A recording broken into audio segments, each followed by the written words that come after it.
halo penonton sekalian. Selamat datang di acara yang bikin otak berputar, hati berdebar, dan kadang bikin bingung sendiri. Hari ini kita bongkar satu konsep yang sering diucap, jarang dipahami, dan paling sering jadi alasan kalau amal dianggap kurang sempurna. Ada dua pendapat bertabrakan tajam. Satu bilang, ikhlas itu mutlak, murni, tanpa syarat. Satu lagi bilang, itu cuma akal-akalan, perniagaan terselubung. Mari kita dengar dulu dari Pak Ustadz. Baru dibongkar habis oleh Pak Filosof. Siap? Gas! Bagian 1. Penjelasan Ustadz. Assalamualaikum warahmatullahi wabarakatuh. Ikhlas itu sederhana tapi mutlak. Berbuat atau memberi semata-mata karena Allah SWT. Tanpa ada tujuan lain sedikit pun. Jika ada campuran niat ingin dipuji, ingin dianggap baik, ingin balas budi, atau takut dosa, namanya bukan ikhlas, tapi ria atau amal yang ternoda analogi. Seperti emas murni 24 karat. Jika campur sedikit tembaga atau perak, nilainya langsung turun. Begitu niat, murni 100% untuk Allah, baru terhitung ikhlas. Atau seperti susu yang keluar di antara darah dan kotoran, tapi tetap bersih tanpa tercampur satupun. Itulah hakikat niat yang terjaga, sejarah dan dasar. Dalam Al-Quran Surah Al-Ikhlas ayat 1, katakanlah, Dialah Allah yang Maha Esa. Ulama seperti Al-Ghazali menjelaskan, ikhlas adalah memisahkan amal dari segala kepentingan diri. Hadits pun menggambarkan, tangan kanan memberi, tangan kiri pun tak tahu. Artinya, amal disembunyikan rapat, tak perlu pamer, tujuan dan manfaat. Membuat amal diterima dan bernilai kekal. Membersihkan hati dari sifat sombong.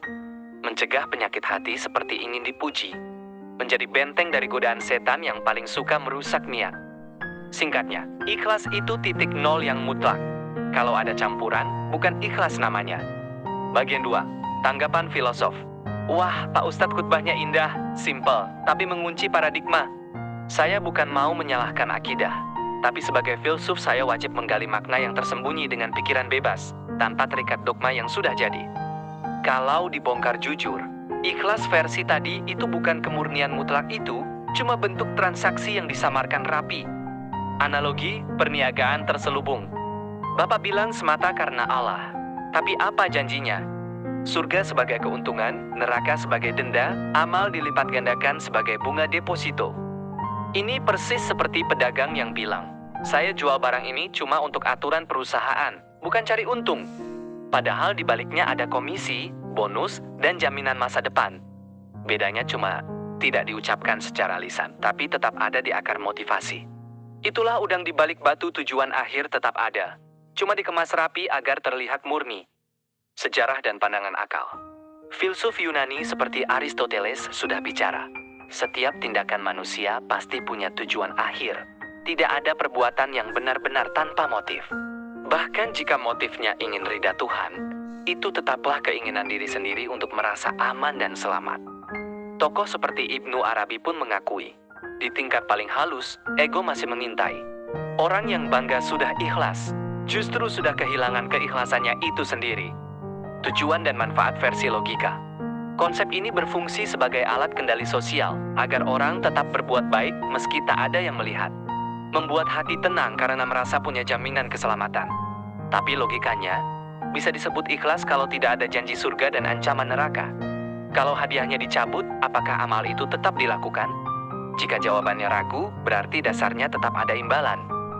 Jadi kesimpulan sementara, ikhlas mutlak itu ide yang indah. Tapi secara psikologis dan logis, sangat sulit dicapai, bahkan bisa jadi hanya sistem keyakinan agar kita merasa perbuatan kita bernilai tinggi. Tanya jawab singkat. Ustadz, Pak Filosof keliru. Ridha Allah bukan imbalan dagang, tapi tujuan tertinggi yang melampaui untung rugi dunia. Kalau kita mengasihi orang tua, bukan karena minta bayaran, tapi karena rasa sayang, begitupun pada sang pencipta. Filosof.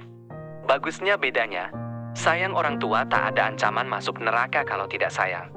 Tapi di sini, murni itu disertai konsekuensi pahala dosa. Itu yang bikin transaksinya tetap berjalan, meski halus, penutup. Wah, makin dalam makin bikin pusing ya. Jadi intinya, versi Ustadz, ikhlas itu ada, murni, mutlak, kunci amal diterima. Versi filosof, sulit benar-benar murni, masih ada motif tersembunyi. Semacam perniagaan halus. Kalian tim mana? Apakah ikhlas itu benar-benar ada atau cuma cara otak kita membenarkan perbuatan baik? Tulis pendapat kalian di kolom komen. Kalau merasa bermanfaat dan bikin mikir, tekan like. Jangan lupa subscribe supaya nggak ketinggalan debat konyol tapi berbobot lainnya. Sampai jumpa di bahasan yang lebih bikin kepala pusing lagi.